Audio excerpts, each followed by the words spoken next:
नमस्कार दोस्तों, मैं आचार्य मुकेश फिर से आपका स्वागत करता हूं आपके चैनल एस्ट्रो नक्षत्र 27 में। अभी का जो एपिसोड होने वाला है बड़ा मजेदार होने वाला है दोस्तों, क्योंकि कुंभ राशि में अभी चढ़ती साढ़े साती का वक्त है। साढ़े साती के पहले चरण का वक्त है।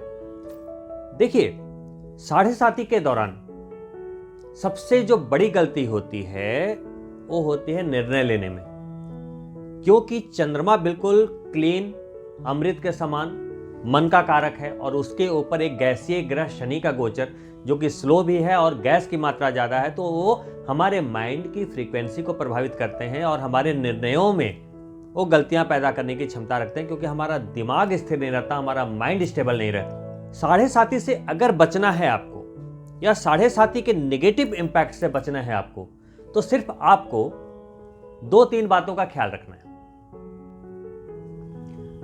पहली बात, साढ़े साती में सिर्फ और सिर्फ आपका चंद्रमा प्रभावित होता है, जिसके कारण नेगेटिव इम्पैक्ट्स आते हैं। वो अलग बात है कि अगर हम पौराणिक कथाओं की बात करें, शास्त्रों की बात करें, तो उसमें यह कहा गया है कि 2.5 वर्षों में आपके किए हुए कर्मों का फल देने के लिए शनिदेव आपसे गलतियां करवाते हैं। आप इसे साइंटिफिक तरीके से समझ लीजिए या पौराणिक तरीकों से समझ लीजिए। समझना यह है कि गलती तो आपके द्वारा ही होगी ना। जब आप गलती करेंगे ही नहीं तो समझ लेना ब्लेसिंग मिल गई शनिदेव की। समझ का फेर है। देखिए, सबसे पहले आपको देखना पड़ेगा कि आपकी कुंडली में जो चंद्रमा है, 4 नंबर जो लिखा है, वो किस भाव में है, वो शुभ है या अशुभ। अगर शुभ है तो एक मोती पहन लीजिए, चंद्रमा को बल मिल जाएगा। उसके ग्रह बल को देख लीजिए, उसकी रश्मियों को देख लीजिए। अगर उसमें कमी है तो आप एक मोती पहन लीजिए। लेकिन अगर वो अशुभ हैं तो सबसे पहले चंद्रमा के निमित्त 11 सोमवार को दूध का दान कर दीजिए। जब अशुभता कम हो जाए फिर उनके जाप कर लीजिए, ओम शोम शोमाय नमः। उसके बाद उनके निमित्त आप हवन भी कर सकते हैं, गणेश चतुर्थी का व्रत भी कर सकते हैं और पूर्णिमा का व्रत भी कर सकते हैं। तो ये सारी विधि को करने के बाद आपका चंद्रमा बलि हो जाएगा। चंद्रमा के बलि होने से साढ़े साती का जो इंपैक्ट है वो बिल्कुल कम से कम 90% लेस हो जाता है, क्योंकि मेंटली आप स्ट्रांग होंगे, चंद्रमा में मजबूती आएगी तो आपके निर्णय ही प्रभावित नहीं होंगे। रही बात चंद्रमा पे शनि के गोचर के कारण साढ़े साती में एक मानसिक दबाव की अनुभूति होती है, एक चिड़चिड़ापन की अनुभूति होती है, एक बेचैनी की अनुभूति होती है।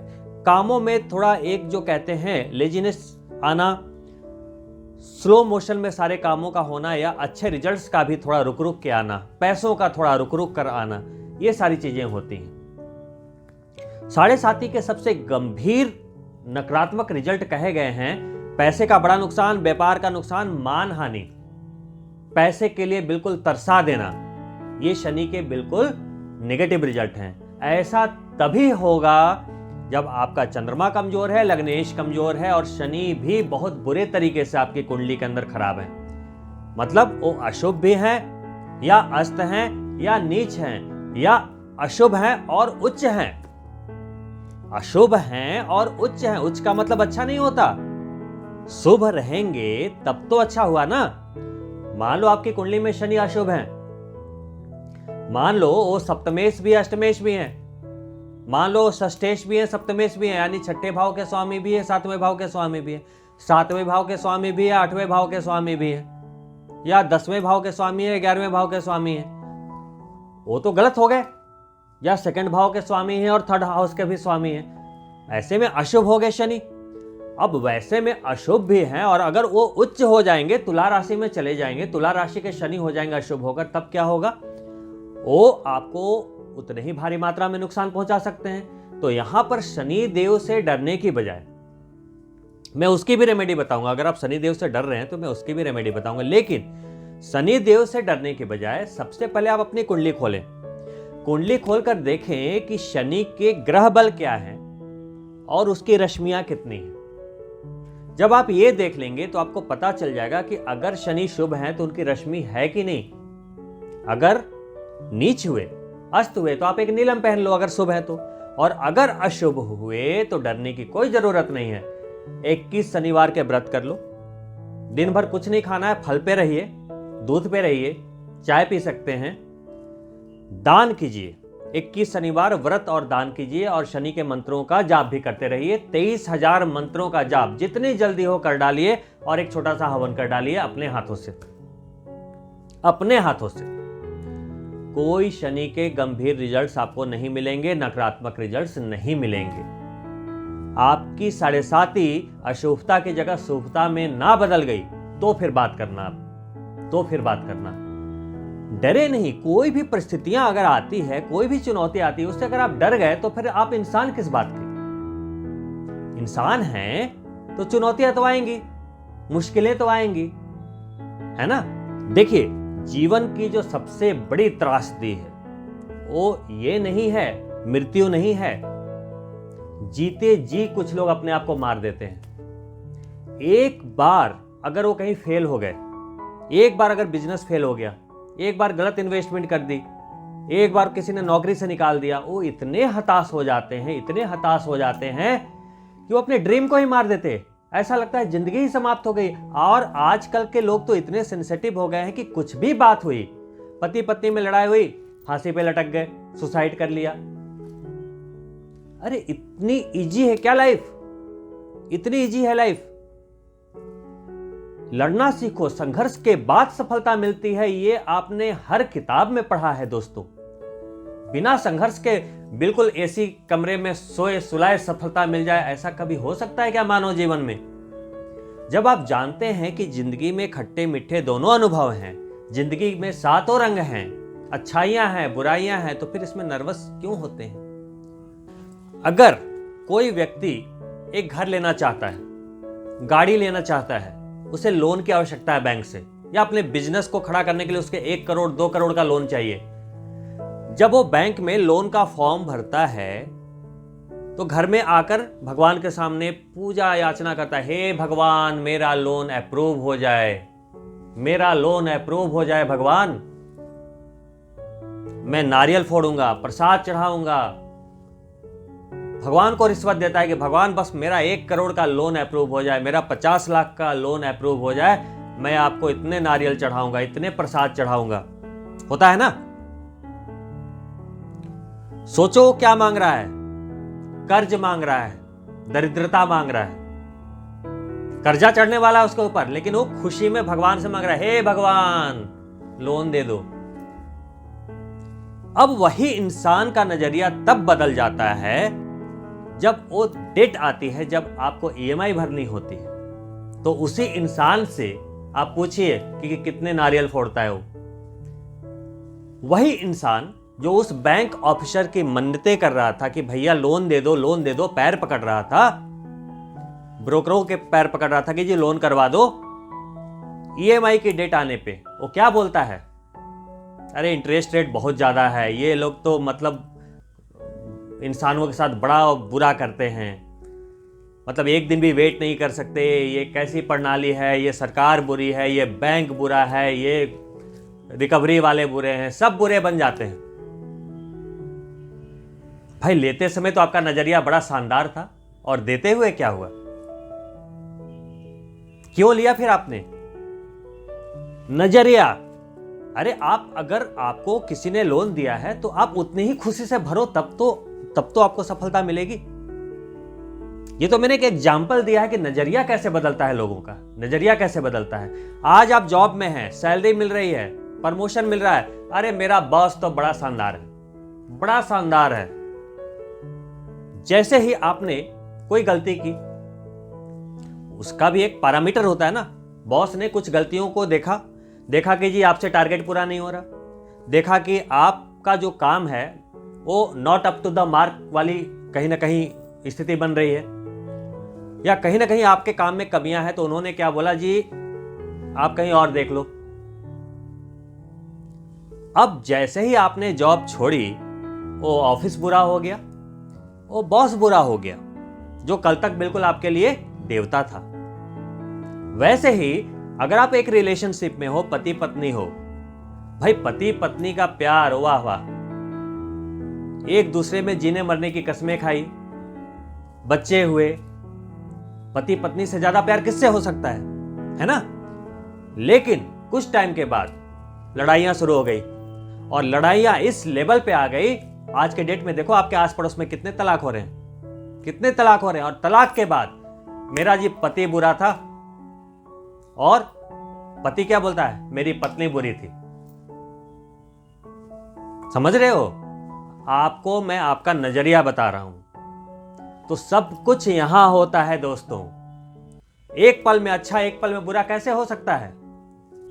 तो दोस्तों, ना तो वो बैंक वाला बुरा था जिसने आपको लोन दिया, ना तो वो बॉस बुरा है जिसने आपको नौकरी से निकाला, और ना ही आपके वो पति या पत्नी बुरे हैं जिससे आपने एक दिन जीने मरने की कस्में खाकर शादी की थी। कोई बुरा नहीं है।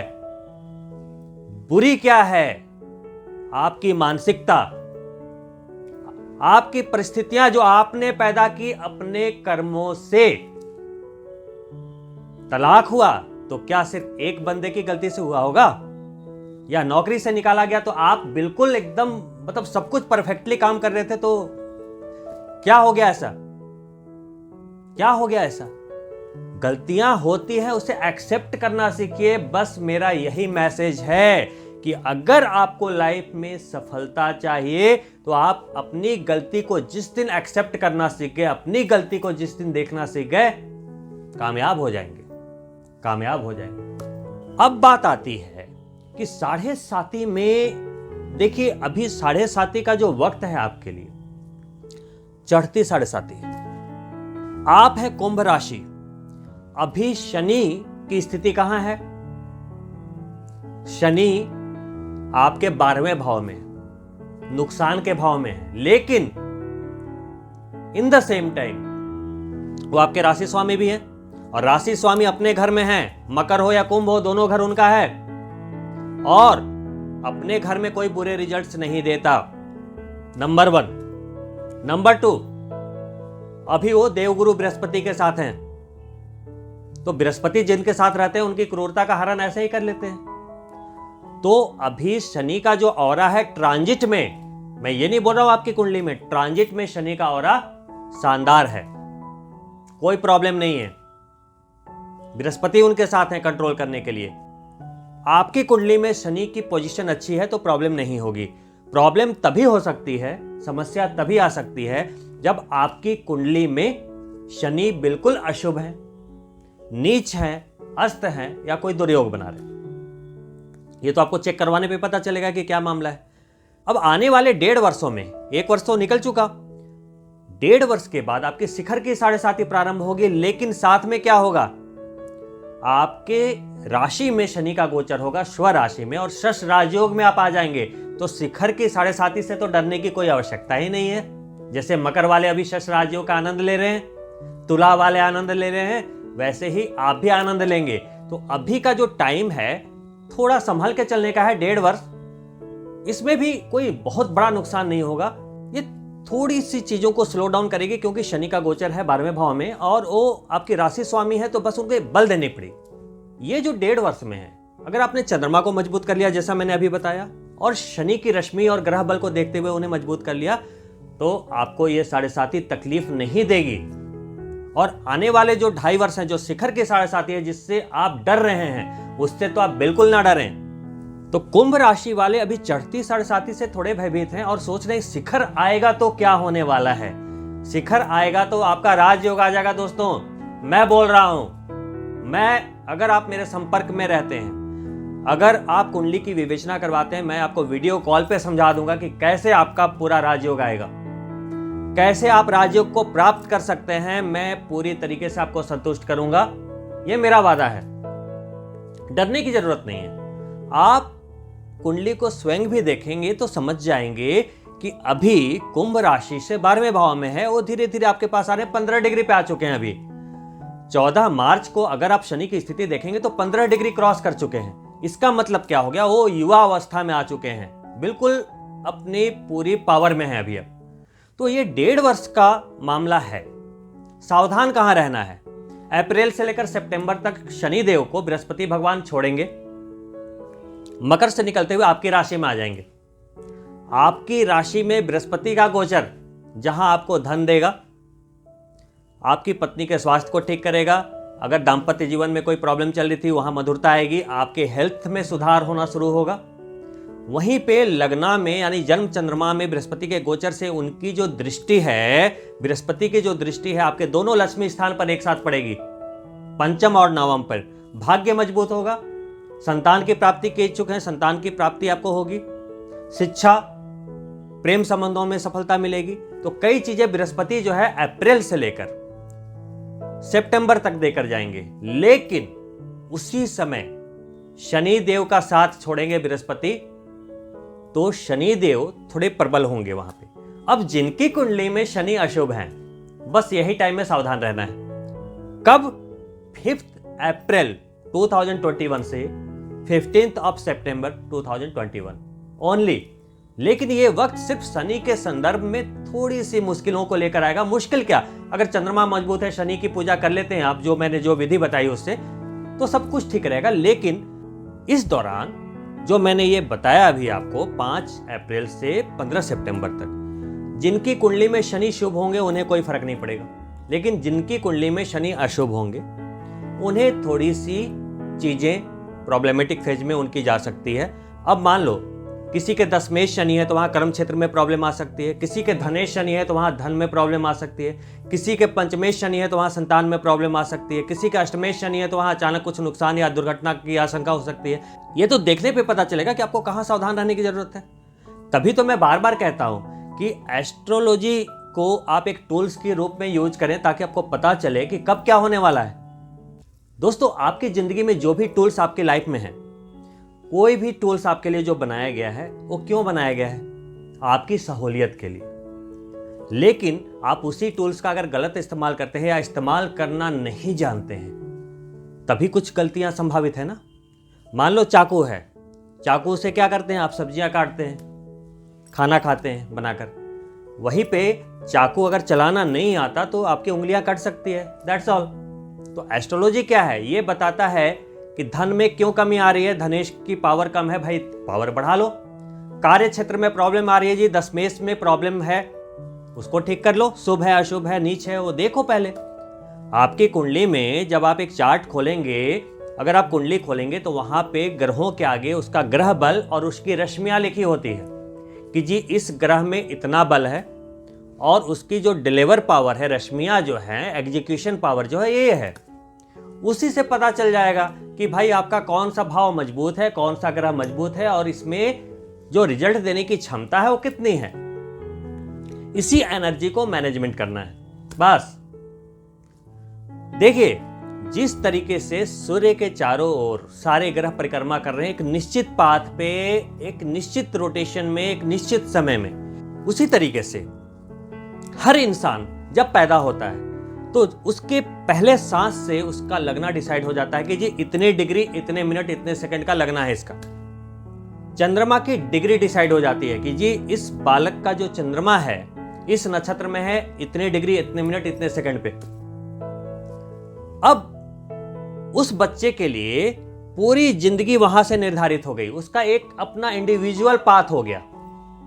इसी तरीके से दुनिया में अरबों लोग हैं, सभी का एक इंडिविजुअल पाथ है, कोई किसी से मिक्स नहीं है। तभी कभी भी किसी की कॉपी नहीं करनी चाहिए, कभी भी किसी की कॉपी नहीं करनी चाहिए, क्योंकि हर किसी का भाग्य अलग है, प्रारब्ध अलग। इसके बाद जब बृहस्पति वापस लौटेंगे पुनः मकर राशि में, तो फिर से वो शनि को नियंत्रित करेंगे और आपका 1 साल और बड़े आराम से निकल जाएगा। कुल मिलाकर इस 7.5 में भयभीत नहीं होना है। और जो 1.5 वर्षों के बाद आपका राजयोग शुरू होने वाला है 2.5 वर्षों के लिए, उसकी तैयारी अभी से प्रारंभ कर दीजिए, उसकी फाउंडेशन अभी से तैयार कर दीजिए। देखो, जब कोई भी गाड़ी स्लो होती है रोड पे, आप बहुत स्पीड में जा रहे हैं, एक रोड ब्रेकर आता है, वहां पे गाड़ी स्लो होती है, उसका मतलब क्या है? आपकी सेफ्टी के लिए है। तो भगवान शनिदेव ने अगर आपकी गति को स्लो किया है तो एक तो एक्सीडेंट होने से रोक लिया, दूसरी चीज क्या है, वो ये बता रहे हैं कि इस अवरोध के बाद आपकी गाड़ी फिर से तूफानी स्पीड पकड़ने वाली है। तो वो राजयोग के आने के पहले की अगर थोड़ी सी स्लो मूवमेंट अगर आपको दी है शनिदेव ने, तो आपको एक बड़ी कामयाबी के लिए थोड़ा सोचने का वक्त दिया है, अपनी फाउंडेशन को तैयार करने का वक्त दिया है, तो आपका ध्यान अभी धीरे धीरे धीरे धीरे क्या होना चाहिए, अपने बुनियाद को बनाइए कि राजयोग का फायदा कैसे लेना है। देखिए, जब घर की बुनियाद रखी जाती है बड़े आराम से धीरे धीरे धीरे धीरे और मजबूती के साथ रखी जाती है, तो ये वही वक्त है, ये वही वक्त है। और इस समय जब शनिदेव ये शिक्षा दे रहे हैं कि आप अपने सक्सेस के लिए एक सॉलिड फाउंडेशन रखिए, वहीं पे लोग पैनिक हो जाते हैं और गलतियां करने लगते हैं। अरे शनिदेव से इतना क्या घबराना? क्या आपने कितने मर्डर किए हैं, कितने पाप किए हैं, कितनी चोरियां की हैं, कितना धन हड़पा है जो आप इतना पैनिक हो रहे हैं? किसका बुरा किया है? अगर आप इतने बड़े पापी हैं कि आपने 100 मर्डर किए हैं, 100 डाका डाला है, 100 लोगों का गला घोटा है, तो आपको डरना चाहिए। अगर आप एक सज्जन पुरुष हैं, भगवान में विश्वास रखते हैं, अपने कर्मों में विश्वास रखते हैं, नियत साफ है, तो डरना किस बात का? मुझे तो यही समझ में नहीं आती बात कि इतना पैनिक क्यों होते हैं आप लोग। अरे आप काम देखिए, कलयुग कर्म प्रधान है, काम करते जाइए, रिजल्ट कैसे नहीं मिलेगा। कुल मिलाकर दोस्तों बात तो सिर्फ इतनी सी है कि दुनिया का कोई भी गोचर हो, चाहे सूर्य बिल्कुल परफेक्ट रोटेशन में हो, शनि भी बिल्कुल राजयोग में आ जाए, बृहस्पति भी राजयोग में आ जाए, आपके 9 के 9 ग्रह राजयोग में आ जाएं, तब भी आप तभी सफल हो पाएंगे जब आप कोशिश करेंगे। उस समय भी आपको मेहनत करनी पड़ेगी, कुछ भी फ्री में नहीं मिलेगा। सिंपल सी बात तो ये है, सिंपल सी बात है। अब जो प्रयास करेंगे, जिन्हें यह पता है कि हमें जाना कहां है, वो चले जाएंगे राजयोग में, स्पीडली चले जाएंगे। वो जिसे पता ही नहीं है कहां जाना है, वो कहां जा पाएगा, चाहे राजयोग हो या ना हो। जी, मुझे पता है कि मुझे दिल्ली से लंदन जाना है, तो मुझे पता होगा ना कि पहले एयरपोर्ट जाओ, वहां से फ्लाइट लो और फिर लंदन चले जाओ। अगर मुझे पता ही नहीं है कि मुझे लंदन जाना है, कि पेरिस जाना है, कि अफ्रीका जाना है, कि मुंबई जाना है, कहाँ जाना है मुझे पता ही नहीं। कभी बस स्टैंड जाऊंगा, कभी रेलवे स्टैंड जाऊंगा, मुझे पता ही नहीं है ना, घर में ही चक्कर काटता रहूंगा। अरे पहले पति होगा, राजयोग चिल्ला रहे हो जी, कब आएगा राजयोग, कब खत्म होगी 7.5? मैं पूछता हूं क्यों चिल्ला रहे हो, किस चीज का इंतजार कर रहे हो? क्या हो जाएगा 7.5? चलो आज खत्म हो गई, आज खत्म हो गई 7.5, क्या कर लोगे आप बताओ? कौन सी लॉटरी लग जाएगी आपकी आज 7.5 खत्म होने पे? काम तो तब भी करना पड़ेगा, फ्री में सैलरी देने लगेंगे बॉस 7.5 समाप्त होने के बाद, फ्री में बिजनेस चलने लगेगा बिना काम किए। क्या हो जाएगा 7.5 समाप्त होने के बाद? और 7.5 आ गई तो क्या हो गया, तो क्या हो गया? सिंपल सी बात आपको समझनी है कि आपको सबसे पहले पता होना चाहिए कि आपने जो अपने परिवार से वादा किया है कि मैं आपको ये सुख दूंगा, आपको गाड़ी दूंगा, घर दूंगा, विदेश यात्रा कराऊंगा, उसके लिए आप प्रयास तो करो। आपका पहला कर्तव्य होना चाहिए कि आपने जो अपने परिवार से वादा किया, जो खुद से वादा किया, अपने सपनों के लिए आपने जो वादा किया, उसे पूरा करने के लिए आप एक ब्लूप्रिंट, एक योजना तो बनाओ। जब एक जंगल में एक शेर शिकार करता है ना, वो भी पहले देखता है कि मुझे उसे कितनी स्पीड से, किस दिशा में जाकर पकड़ना पड़ेगा।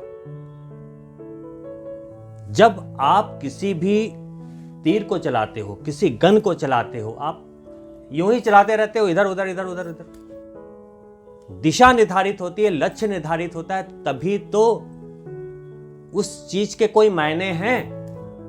देखो दोस्तों, एक बात मैं आपको क्लियर कर दूं, शायद आपको मेरी बात बुरी लगे। कई जन्मों के बाद इंसान का जन्म मिलता है।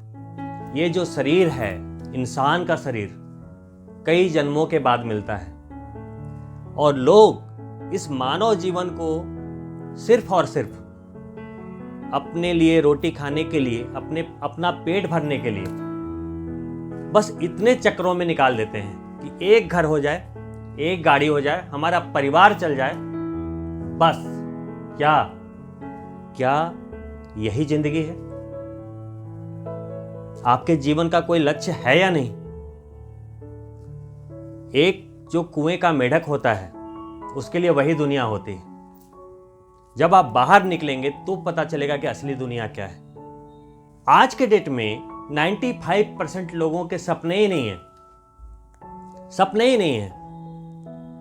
वो बस कुंडलियां दिखाते रहते हैं जी, कब मिलेगी सफलता, कब मिलेगी सफलता। मेरे पास हजारों कॉल आते हैं, एक ही क्वेश्चन है, एक ही क्वेश्चन है सिर्फ, हमारे पास कोई सेविंग नहीं है, हमारा बिजनेस कब चलेगा, जॉब कब चलना है, बिजनेस कब चलना है, जॉब कब चलना है। क्या यही लाइफ है? क्या बस यही लाइफ है? और आप इतने चालाक हैं, इतने समझदार हैं कि आप बस इतना तय नहीं कर पा रहे कि आपके घर की रोजी रोटी चलाने के लिए क्या आप में इतनी भी काबिलियत नहीं है कि आप अपने घर की रोजी रोटी चला पाएं।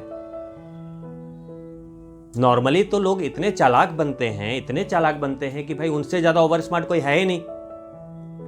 तो दोस्तों, साढ़े साथी हो या राजयोग हो या कोई भी ग्रह अच्छा हो या बुरा हो, वहां पे ट्रीटमेंट करने का फायदा तभी है, कोई भी पूजा पाठ, कोई भी मंत्र जाप, कोई भी दान, कुछ भी करने का फायदा तभी है जब आपके माइंड में ये क्लियर हो कि आपको करना क्या है।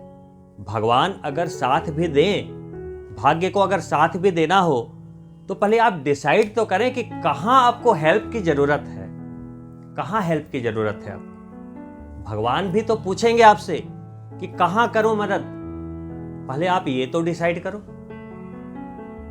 तो दोस्तों देखिए, ये गोचर तो होते ही रहेंगे और कुंडली में जो आपके 9 ग्रह हैं वो 20 साल पहले भी वही होंगे और 20 साल बाद भी वही रहेंगे।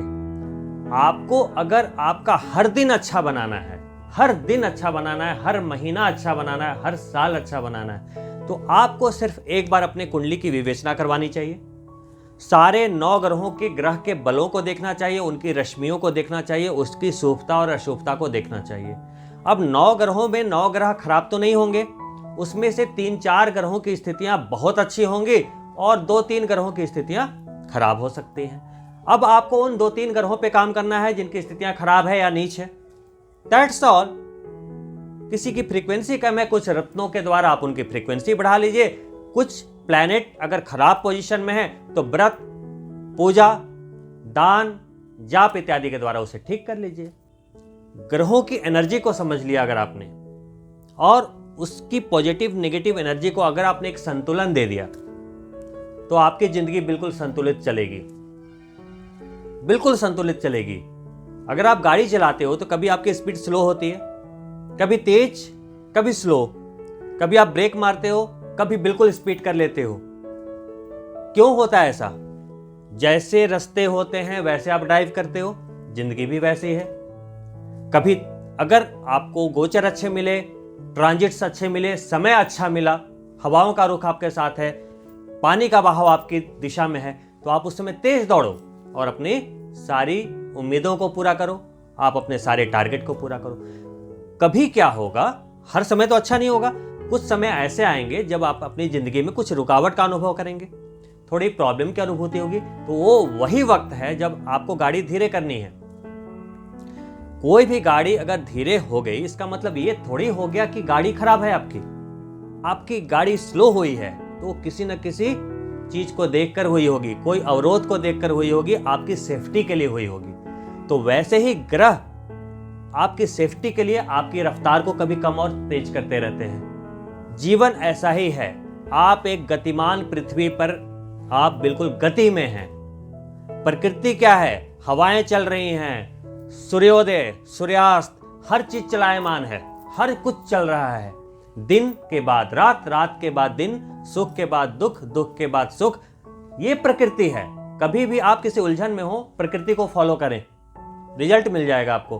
तो कभी भी साढ़े साथी से नहीं डरना, किसी अशुभ दशाओं से नहीं डरना।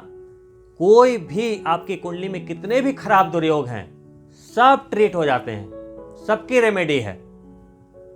अगर आपने अपने माइंड में कुछ ऐसा ले लिया कि जी मेरी कुंडली में तो काल सर्प दोष है, मेरी कुंडली में पितृ दोष है, मेरी कुंडली में ग्रहण दोष है, मेरी कुंडली में श्रापित दोष है, और आप इस कुंठा में जीते रहे कि मैं तो सफल ही नहीं हो पाऊंगा जी, मेरी कुंडली में तो दोष है। जब आप अपने आप से नेगेटिव हो गए हैं, अपने प्रारब्ध से ही नेगेटिव हो गए हैं, जबकि आपको पता है नहीं, ओरिजिनल वास्तविक स्थिति पता है ही नहीं कि वास्तव में भी वो चीज है या नहीं, या आपको बताने वाला ज्ञानी था या नहीं, लेकिन आप क्या हो गए? नेगेटिव हो गए। तो मेरा ये वीडियो बनाने का मतलब सिर्फ और सिर्फ इतना है कि किसी भी प्लैनेटरी ट्रांजिट से, चाहे वो 7.5 हो या आपकी दशा हो, शुभ हो या अशुभ हो, न तो ज्यादा खुश होने की जरूरत है, न तो ज्यादा पैनिक होने की जरूरत है। आप सिर्फ अपने कर्मों को ठीक रखिए, स्पीड बनाकर रखिए लाइफ में। स्पीड किधर दौड़ना है पहले तो यह पता होना चाहिए। स्पीड अगर रखनी है तो किस दिशा में रखनी है आपको यह पता होना चाहिए कि जाना कहां है। यह हो गई बात। दूसरी बात, अपनी नीयत को साफ रखिए। सबसे बड़ी रेमेडी क्या है? नीयत को साफ रखिए। जितना आप लेने की कोशिश करेंगे ना, पैसा आपसे दूर भागेगा। जितना आप देना शुरू करेंगे, देखिए पैसा आपके पास कैसे दौड़ा आता है। जितनी नीयत खराब रखेंगे कि मैं इसकी मदद नहीं करूंगा, इससे जलता रहूंगा, उससे ईर्ष्या करता रहूंगा, आपके साथ भी वही होता रहेगा। और जिस दिन आपने सभी को माफ करना शुरू कर दिया, लेट इट गो वाली बात अगर आपने अपने आप में इंप्लीमेंट कर ली, अपने स्वभाव में लेकर आ गए, तो सारी चीजें उसी टाइम ठीक हो जाएंगी। जैसा कि मैंने वीडियो के शुरू में बताया कि जो है हमारे दिमाग में, जो भी आपके साथ घटित हुआ वो हमारा नजरिया है। जो अच्छे लग रहे हैं आज वही बुरे लगने लगते हैं, वो हमारा नजरिया है ना। वो व्यक्ति तो वैसा ही है। आपके साथ जो भी होता है वो एक प्रतिक्रिया है। आपने कुछ किया होगा तभी सामने वाले ने भी कुछ रिएक्ट किया होगा, और सामने वाले ने अगर कुछ किया होगा तो आपने भी तो रिएक्ट किया होगा। तो बिना दो हाथों से ताली नहीं बजती ना। तो उसी तरीके से हम किसी के ऊपर भी आरोप प्रत्यारोप कर रहे हैं, तो पहले यह देखना चाहिए कि क्या मेरी गलती नहीं थी, और इस चीज को एक्सेप्ट कर लीजिए। बात वहीं पे समाप्त हो जाएगी, मुद्दा बनेगा ही नहीं। अब ग्रहों के साथ भी ऐसा ही है। ग्रहों के साथ भी ऐसा ही है। अगर अच्छा वक्त है दौड़िए, कामयाबी पाइए। अगर बुरा वक्त है, कहीं स्लो डाउन की स्थितियां हैं, भगवान आपके साथ हैं, प्रेयर्स हैं, मंत्र हैं, सारी रेमेडीज आपके साथ है, आपके पास है, आपके नॉलेज में है। ऐसा कुछ भी नहीं है कि आप अनजान हैं। हम लोग आपके साथ हैं। अगर कोई भी परेशानी है, कोई भी कुंडली की चीजें नहीं समझ में आ रही है, आप मेरे व्हाट्सएप पे भेजिए। मैं वीडियो कॉल पे आपके साथ जुड़ूंगा। अपॉइंटमेंट अगर आप लेते हैं, वीडियो कॉल पे आपको हर कुछ दिखाऊंगा कि किस ग्रह में कितना पावर है, कितनी रश्मियां हैं, कौन शुभ है, कौन अशुभ है। एक बार जिंदगी में उसे नोट कर लीजिए और एक बार उसके लिए प्रयास कर लीजिए। हो गया सब कुछ सॉल्व। इसमें डरने की कोई आवश्यकता नहीं। दोस्तों, लाइफ का एक सिंपल रूल है। जो जंगल राज होता है ना, जंगल में क्या होता है? या तो शिकार करो या शिकार हो जाओ। हमारे मनुष्यों के भी संदर्भ में यही बात लागू होती है। ये जीवन की जंग है। या सक्सेस को हासिल करो या हार जाओ। कोई भी चीज फ्री ऑफ कॉस्ट नहीं मिलती, उसे हासिल करना पड़ता है। और हासिल कौन करेगा? सिर्फ और सिर्फ आप। कैसे? अपनी बुद्धि से, अपने दिमाग से स्ट्रेटजी बनाकर, अपनी काबिलियत के अनुसार चीजों को पहचान के। और आपको सिर्फ एक ही आदमी अमीर बना सकता है, वो है आप खुद। आप खुद। तो अपनी मानसिकता को हाई लेवल पे रखिए, अपनी बुद्धिमानी को हाई लेवल पे रखिए, लेकिन दूसरों को मूर्ख समझने की कोशिश बिल्कुल भी ना करें। तभी आप असल मायनों में कामयाब होंगे। इन्हीं शुभकामनाओं के साथ मैं आपसे इजाजत लेना चाहूंगा। अगर आप मेरे चैनल से नए जुड़े हैं तो प्लीज सब्सक्राइब करें, और अगर वीडियो आपको थोड़ी भी अच्छी लगी हो तो प्लीज लाइक करना ना भूलें, और अपने मित्रों के लिए शेयर भी करें। बिल्कुल पॉजिटिव रहें, सफलता की ओर आगे बढ़ते रहें। 7.5 से बिल्कुल ना घबराएं। आप ही सबसे सर्वश्रेष्ठ हैं, और आपका जीवन एक श्रेष्ठ मकसद को पाने के लिए हुआ है। बस इतना ख्याल रखें। जल्दी मिलता हूं अगले वीडियो में। तब तक के लिए नमस्कार।